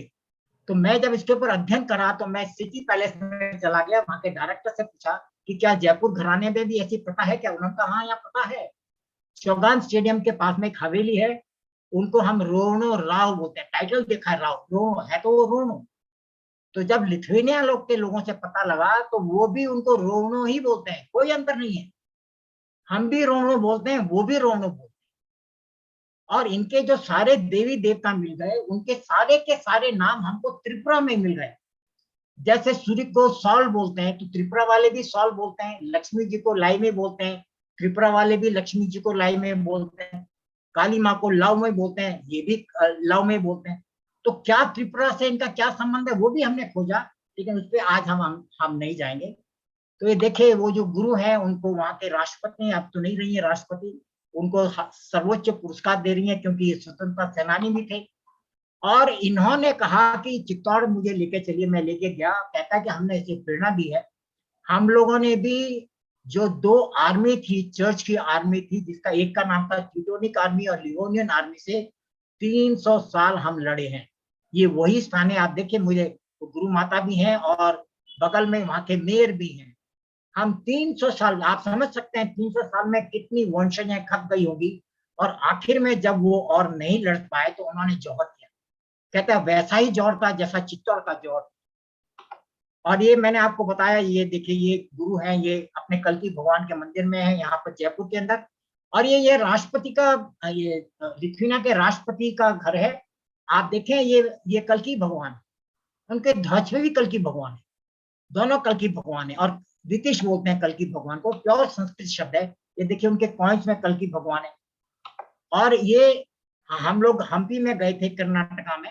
वहां पर चलते चलते वो गुरु माता की जो शिष्या है, उसके हाथ में ये काला बैग था, इसके ऊपर चिन्ह थे। तो उन्होंने वहां पर मंदिर में जो खंबे हैं उसके ऊपर ये चिन्ह पहचाना कि ये तो हमारे देवता का चिन्ह है। मैंने कहा क्या है? ये इंद्र भगवान है, परकुनश। और जब मैं लिथुआनिया गया तो देखिए हर घर में भगवान इंद्र का चिन्ह है, ये हर घर के अंदर भगवान इंद्र का चिन्ह है। और वहां पर हम लोग अनेक जगह पर गए, वहां पर स्वास्तिक शुभ माना जाता है, लेकिन वहां बैन है स्वास्तिक को लगा नहीं सकते। और मैंने आपको बताया, सोले, लक्ष्मी जी, लाइने, पृथ्वी को जमी माते, पूरा संस्कृत है, पूरा संस्कृत के शब्द है। और ये देखिए वहां विवाह हो रहा है, 4 फेरे ले रहे हैं, गुरु माता उनका विवाह करा रही है, हथलेवा हो रहा है, अग्नि पूजा हो रही है, 4 फेरे ले रहे हैं। जब मैंने लिथुआनिया पे ये पूरा अध्ययन कर लिया तो भारत में मेरे ऊपर कोई विश्वास ही नहीं कर रहा कि आप मेजर माथुर क्या बोल रहे हैं, 4000 किलोमीटर कोई ऐसा देश हो सकता है जहाँ वैदिक संस्कृति नहीं है।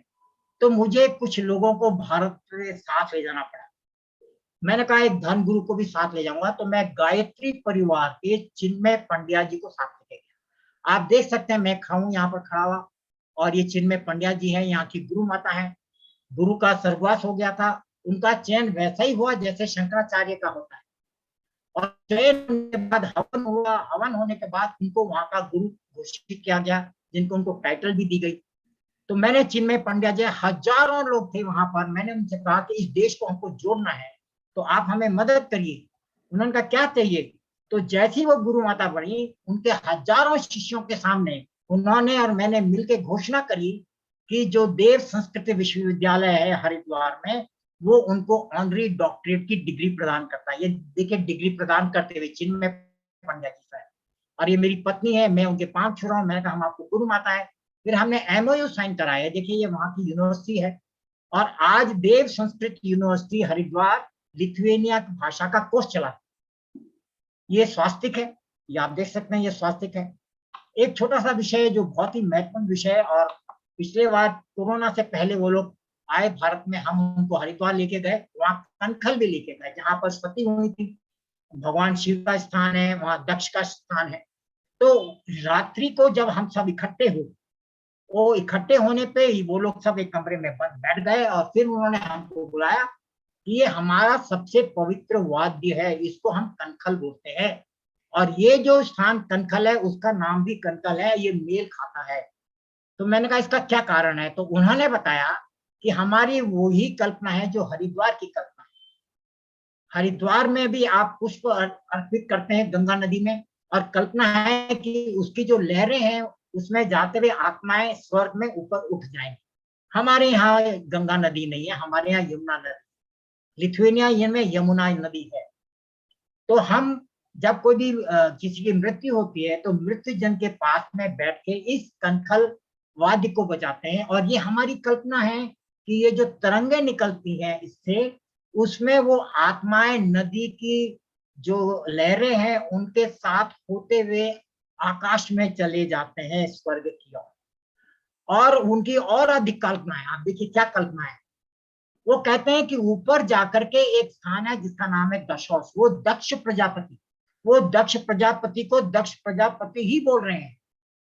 वो दक्ष प्रजापति का जगह है जिसको लॉर्ड ऑफ क्रिएचर्स बोलते हैं, और दक्ष प्रजापति ही बोलते हैं।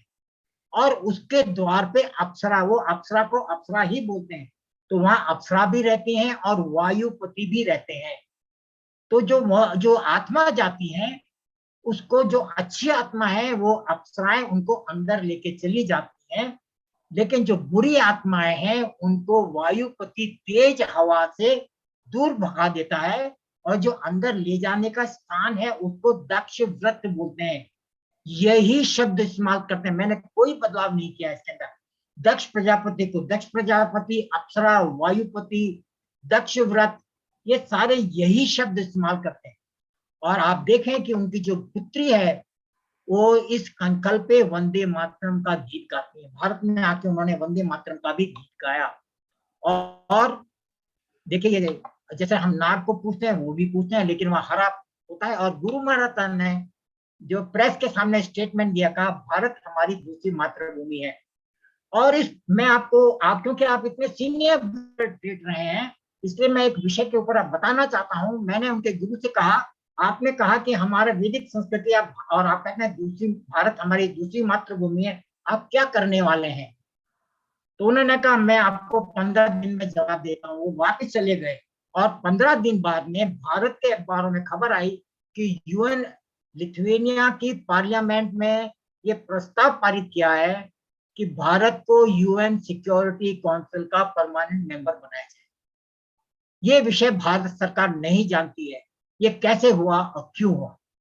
जब हमने हमारे अधिकारियों से मिलाना शुरू करा, लोगों से मिलाना शुरू करा, उसके बाद में कुछ ही दिन पहले, 15-20 रोज पहले, एक खबर आई कि भारत ने, छोटा सा देश है वॉर्सो जो है पोलैंड में, वहां पर हमारी एम्बेसी है।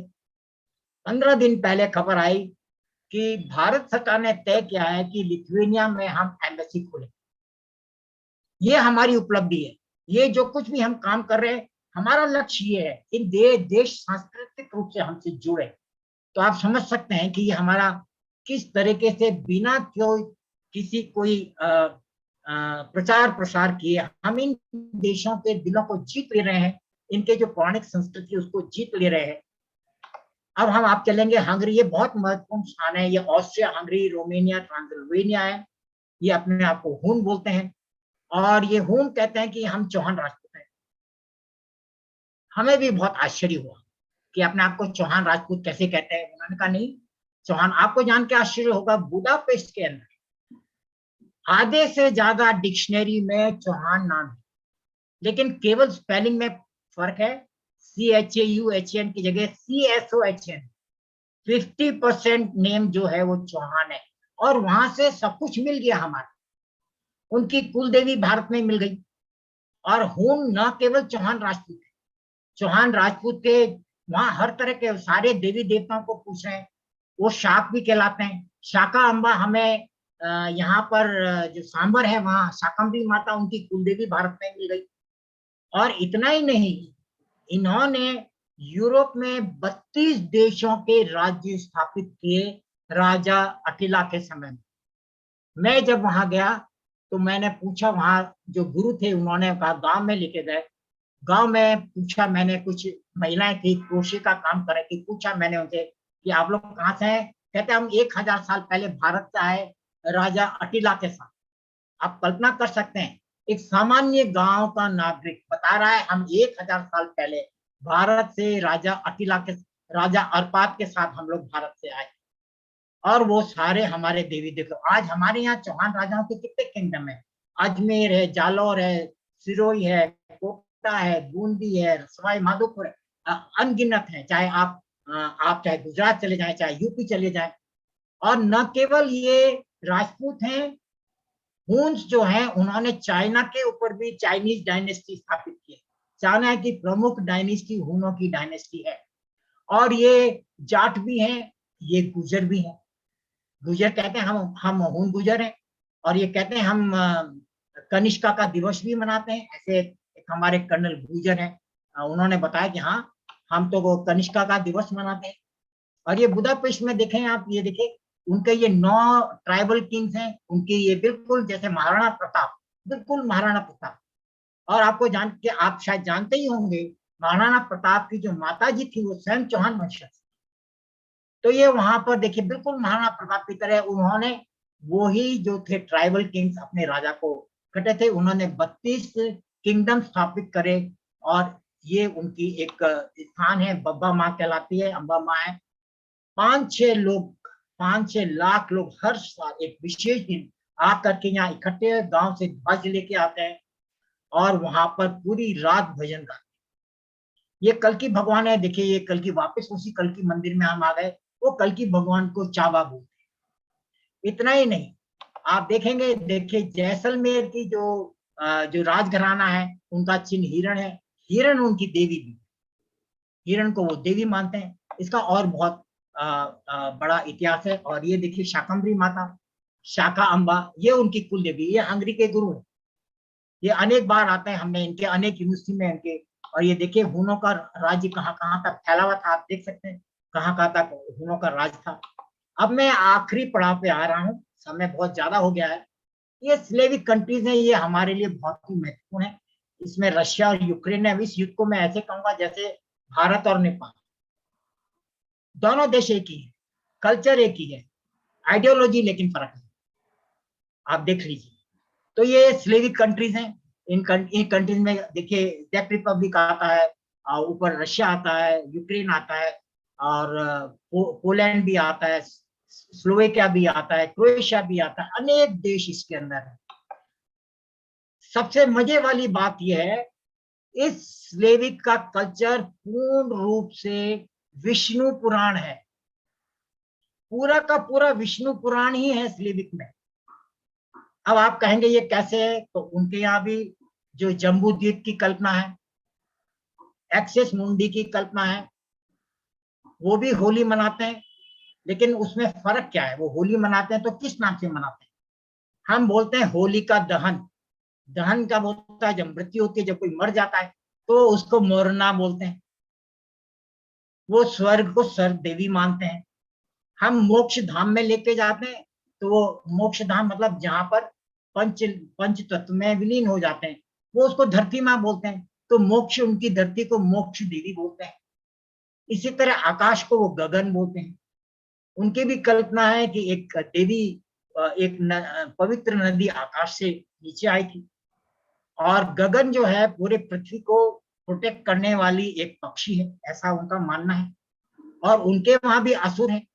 असुर भी जो है वो भी, जो कहते हैं पृथ्वी के नीचे वो असुर है। तो ये मैं आपको एक दिखाता हूँ। ये देखिए उनकी एक कल्पना है जिसमें 4 देवता है, जिसके अंदर इंद्र देवता भी है, सूर्य देवता भी है, मोक्ष मतलब पृथ्वी भी है, ऐसे 4 देवता है। और फिर उनकी कल्पना है, ये सफेद घोड़ा है। आपको पता है इंद्र का सफेद घोड़ा होता था, तो ये सफेद घोड़ा है। पृथ्वी के ऊपर उनकी कल्पना है कि एक सफेद शिवलिंग है, उसके बगल में एक कुआं है जिसमें सफेद द्रव्य है, उससे उसकी पूजा की जाती है। और इस सफेद पत्थर को, जो पवित्र पत्थर है, उसको प्रोटेक्ट कौन कर रहा है? सर्वेश्वर, जिसको वो ग्रिफिन बोलते हैं। ग्रिफिन उसको प्रोटेक्ट कर रहा है। और उसके अंडरवर्ल्ड में राक्षस है, असुर है। और असुर दोनों के नाम वही है जो हमारे विष्णु पुराण में। हम उनको वल और व्रत बोलते हैं। वो VEL की जगह VELE हो गया तो वो वेले हो गया। तो वल और व्रत दोनों जो है असुर, वो दोनों के दोनों वही हैं। और ये देखिए उनके पौराणिक, उनके जो जगह मिली है ये वहाँ की है। और इसी तरह ये देखिए अभी तस्वीरें हैं, ये होली, ये होली मना रहे हैं। अब आप देखिए गांव में ऐसे 2 घास के बनाए हुए एफिजीज लेके जाते हैं, एक बालक का, एक पुरुष का। और फिर जो महिला का है उसको वो जला देते हैं और इस तरह से पानी में फेंक देते हैं। देखिए इन्होंने ऊपर एक पुल है, उसके ऊपर से फेंक दिया। ये देखिए उसको यहाँ जला रहे हैं। और फिर ये इस तरह से इनके ये मोटिव्स है। ये धरती माँ है, एक तरफ असुर है और एक सुर है, एक तरफ इंद्र है और एक तरफ जो असुर है। और एक के इंद्र का सफेद घोड़ा है और उसका काला घोड़ा है। तो ये कहते हैं, हमारे यहाँ भी है कि कभी जो स्वर्ग है उस पे इंद्र का शासन हो जाता है, कभी असुरों का शासन हो जाता है। तो ये कहते हैं ये काल चक्र है। इस काल चक्र में कभी इंद्र आ जाते हैं, कभी असुर आ जाते हैं। तो ये उनके वहां मोटिव्स है। तो ये कितना मेल खाता है। ये आज का मेरा केवल इंट्रोडक्टरी लेक्चर था, इसलिए मैंने बहुत संक्षिप्त में बताया। हमारे पास एक एक देश के ऊपर पूरे के पूरे स्लाइड शो हैं, हम आपको बता सकते हैं। मुझे आशा है आपको बहुत अधिक गहराई से मैं नहीं बता सका। आपके कोई प्रश्न हो तो आप जरूर पूछ सकते हैं। धन्यवाद। बहुत बहुत धन्यवाद माथुर साहब। इतने क्या कहा जाए, बड़े विषय के ऊपर आपने सारे जहाँ इतने विभिन्न देशों में जो फैला हुआ है उसको आपने इतने थोड़े समय में बताया। वास्तव में इस पे तो और चर्चा की आवश्यकता है। और अब मैं कोई और लोगों के यहाँ कुछ प्रश्न होंगे, कुछ क्लैरिफिकेशन चाहते होंगे तो मैं चाहूँगा वो आपसे पूछ लें, बात कर लें। मेरा एक ही प्रश्न है कि धर्म क्या होता है, और हम इसको समझे बगैर धर्मनिरपेक्ष हो गए। धर्म का अर्थ होता है जो धारण करता है, यूनिवर्सल वैल्यूज। भगवान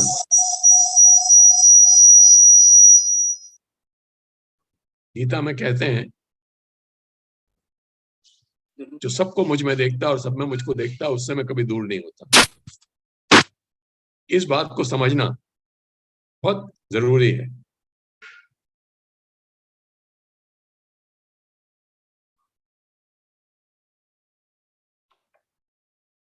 क्योंकि वी शुड बी धर्म सापेक्ष, यूनिवर्सल वैल्यूज। जब ये बिल्कुल स्पष्ट है कि जो सबको मुझ में देखता है और सब में मुझको देखता है, तो फिर इसको हम क्यों ये अलग हैं वो अलग हैं? अरे भाई सभी एक है, सब में भगवान है। ये सुरेन जी ने जो बताया है बहुत अच्छा है, आनंद आया। इसको जो है कहना है कि नहीं, हमारी संस्कृति इतनी अच्छी और पुरानी है, इसको परस्यू करो अच्छी तरह से।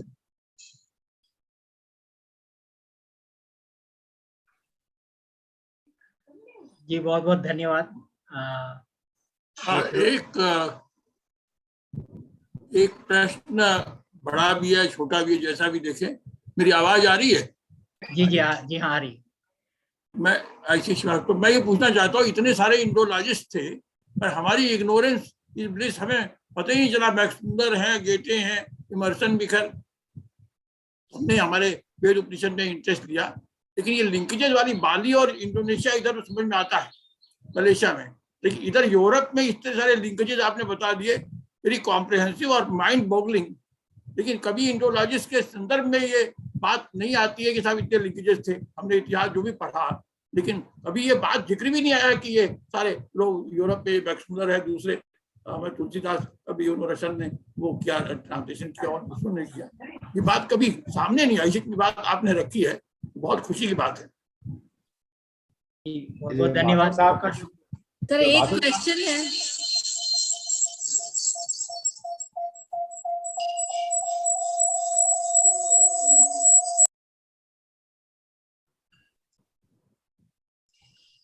जो माथुर साहब का प्रयास है वो तो अपना पायनियरिंग वर्क है।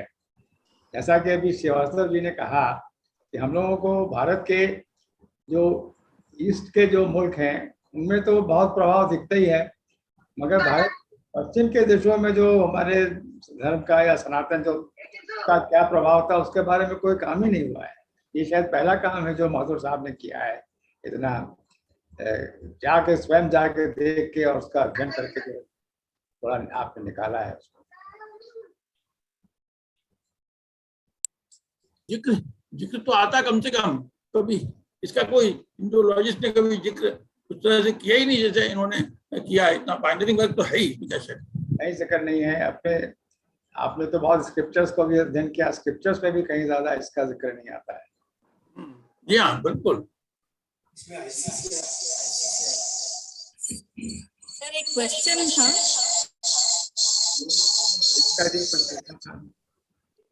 हेलो जी बोलिए। सर एक आपने जब ये लेक्चर, इतना एनलाइटनिंग लेक्चर था, और जब ये शुरू हुआ तो आपने दानू नदी के बारे में बताया, एक जो अक्रॉस यूरोप ट्रेवल कर रही है और उसके ऊपर नीचे वो सारी संस्कृति हमारी है। तो मैं इस वर्ड को सर्च कर रही थी तो जो वर्ड दानु है वो एक्चुअली दनु है, जो संस्कृत और हमारे सारे डिफरेंट टेक्स्ट में आया है। और जो जैसा आपने बताया कि वो कश्यप और who is the other one, the Danu, ये दोनों ये they were married and Danu was the daughter of Daksha who married Kashyap Prajapati. तो ये दनु वर्ड है, तो शायद सर वहां पे वो दानु बोलते होंगे या इंटरनेशनली दानु है, बट हिंदी में शब्द दनु दिखा मुझे, तो मैंने सोचा आपको जस्ट बता दूं, ये सही है क्या?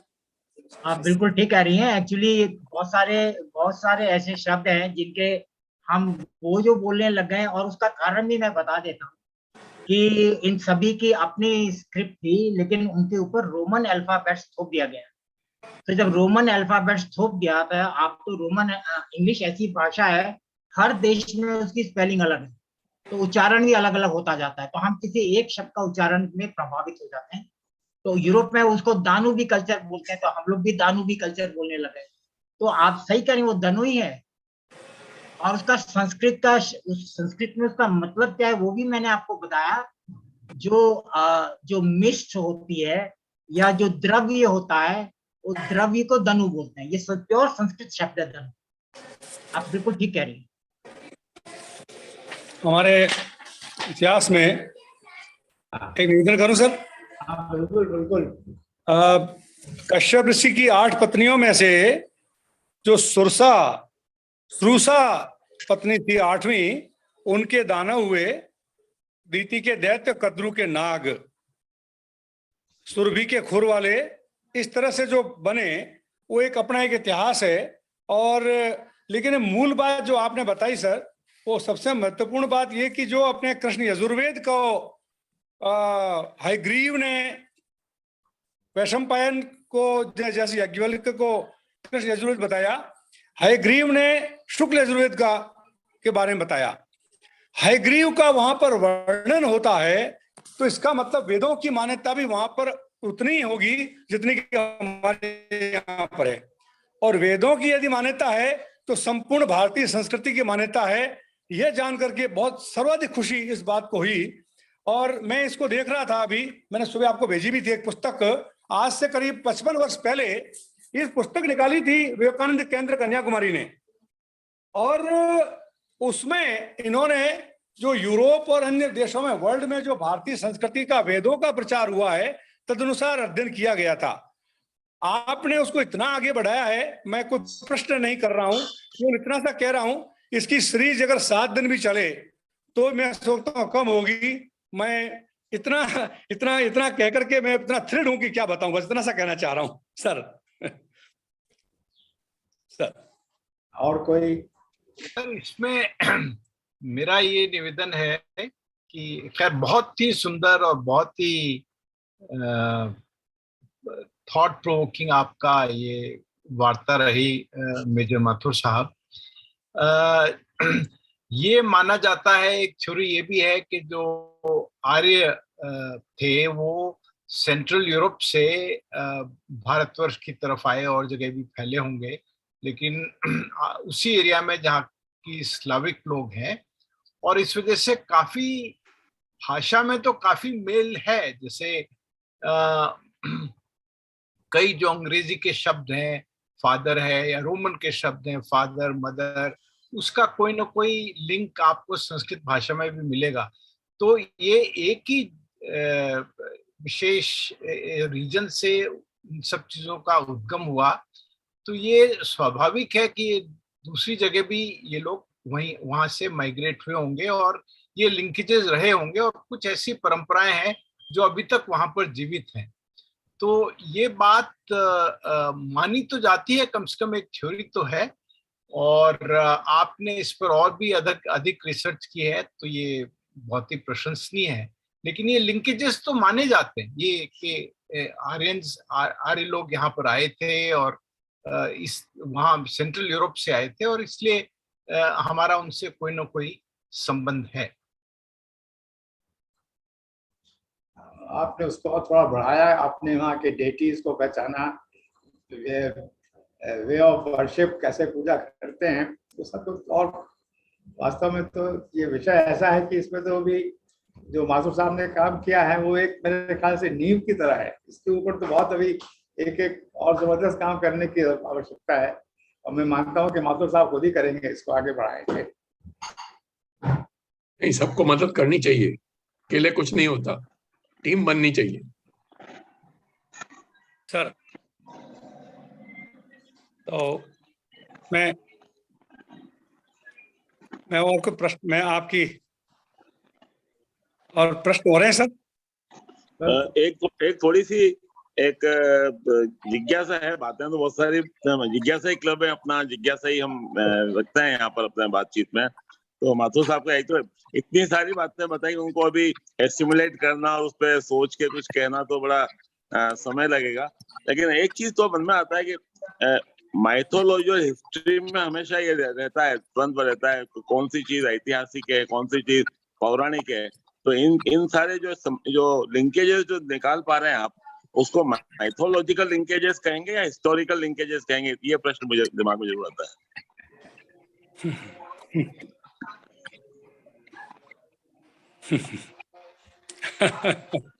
क्योंकि ये हमेशा जितने कैरेक्टर्स के नाम हम ले रहे हैं, जिनको जोड़ रहे हैं उनके साथ में, वो सब अभी जितना ज्ञात हिस्ट्री है उस ज्ञात हिस्ट्री का भाग नहीं है।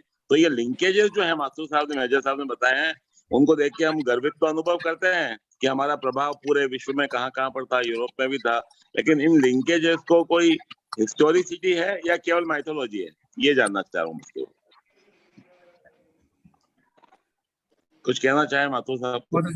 देखिए, इसको मैं हिस्ट्री से तो अभी नहीं जोड़ूंगा, क्योंकि अब जब हम इसको हिस्ट्री से जोड़ते हैं तो उसमें बहुत सारी चीजें आ जाती हैं, और जो हिस्टोरियंस का अपना एक माइंड सेट रहता है कि उसको कैसे जोड़ना और उसका कौन से ईयर में क्या हुआ, इतनी गहराई से हम अभी अध्ययन। लेकिन यह बात तो निश्चित है कि ये चीजें हमें आज ग्राउंड पे मिल रही है। आज ये चीजें वहाँ के गुरु लोग स्वयं बता रहे हैं। ये जितना कलेक्शन है ये गुरुओं के माध्यम से है, ये मैंने खोजा नहीं है, ये वहाँ के गुरु स्वयं बता रहे हैं कि ये है। वो स्वयं बता रहे हैं कि ये हमारे देवता है, तो स्वयं बता रहे हैं कि ये देवताओं को हम पूछते हैं। बहुत सारे ऐसे देवताओं के ऐसे हमें चीजें, हमें संस्कृत के शब्द मिल रहे हैं, उनकी उत्पत्ति भारत में के लोगों को पता नहीं है, हमको वहां से मिल रही है। वहां पर जो आज शब्द इस्तेमाल हो रहे हैं उनसे हमें पता लग रहा है कि भारत के अंदर जो शब्द इस्तेमाल हो रहा है उसकी उत्पत्ति कैसे हुई। तो मैं जो वहां की भाषा है वो इतनी पुरानी है, आप समझ सकते हैं। मैंने कहा भगवान परशुराम के समय के गए, वो पौराणिक संस्कृत 7-8 हजार साल पहले क्या रही होगी, वो आज भी वैसी की वैसी है, वो बिल्कुल आई से जो संस्कृत है। तो हिस्ट्री से मैं नहीं जोड़ सकता, वो हमारे बस की बात नहीं है, लेकिन वास्तविकता में है आज, ये तो मैं आपके सामने प्रस्तुत कर सकता हूँ। नहीं, हमारा प्रभाव उन पे था या उनका प्रभाव हम पे, ये कैसे साबित होगा? नहीं, वो लोग तो आज तो मान रहे हैं, वो तो मान रहे हैं कि हमारा संबंध आपसे है, ये तो मान रहे हैं। मेरा प्रश्न ये था, दोनों में समानताएं बहुत सारी दिखाई देती हैं, मतलब कई चीजें आपने बताई और बहुत समझने में भी समय लगेगा इसके अंदर। लेकिन एक इनिशियली जो प्रश्न उठता है वो है कि क्या उनकी वो पहले थे या हम पहले थे, ये समझने वाली बात है। इस विषय पे हम कभी चर्चा नहीं करते। अच्छा, ठीक है। हमारी कोई डोमिनेंस नहीं है। अगर हमें उनको जोड़ना है तो दोनों लकीरें बराबर होके चले तो अच्छा है। बिल्कुल सही बात, ये आपने बिल्कुल ठीक कहा माथुर साहब, थैंक यू। वरना मुझे लगा इसके कारण जिस तरह से ऑलरेडी कई सारी चीजें पैदा हो रही है, तो ये चीज और नई चीजें पैदा होना शुरू हो जाएंगी। आपने बहुत अच्छा किया, बिल्कुल ठीक। हम जब वो लोग आते हैं कभी भी नहीं बोलते कि आप हिंदू हो या आप सनातन संस्कृति से जुड़े, हम उनको स्वयं एहसास कराने देते हैं, आप क्या एहसास करें, और हम पूछते भी नहीं होते। Thank you so much, you have answered my questions. तो मैं धन्यवाद दीजिए सर। मैं आज बहुत ज्यादा लाभान्वित हुआ आदरणीय मेजर एस एम माथुर साहब का यह उद्बोधन सुन करके, और उसके लिए सबसे पहला धन्यवाद तो हमारे आदरणीय अरुण कुमार साहब को है, जिन्होंने इनको खोजा, और इनका जो अध्ययन है मुझे भी, आप पधारे थे मेरे ऑफिस में, पधारे थे, वहां पर सुनने को मिला। काफी देर 2 घंटे मेरी आपसे वार्तालाप हुई थी, तो I was so much impressed at that time even. और फिर इसको तय किया सिसोदिया साहब ने, तो दोनों इसके लिए इतने ज्यादा लोगों को इतना लाभान्वित किया आप दोनों के प्रयत्न से, इसके लिए मैं बहुत शुक्रगुजार हूँ। और मैं शुक्रगुजार हूँ बहुत ज्यादा हमारे गीता मित्र संस्थान के अध्यक्ष श्री खन्ना साहब का, जिनके आदेश से हमारे मनीष वशिष्ठ जी ने ये हमारे सारा ये आयोजन हमारा लिंकेज दिया और इसे रिकॉर्ड भी किया, और आगे भी हम सीखते रहेंगे। एक लाइन और कहूँगा कि हमारे प्रणव साहब ने प्रश्न किया, उसका जवाब दिया। मैं सोचता हूँ यह माइथो हिस्टोरिकल अध्ययन है, और हमें इस बात का गर्व होना चाहिए कि हमारा प्रभाव उस पर है। ये मेरा अपना विचार है। Thank you very much sir. नमस्कार सर। बहुत बहुत धन्यवाद माथुर साहब, बहुत बहुत धन्यवाद।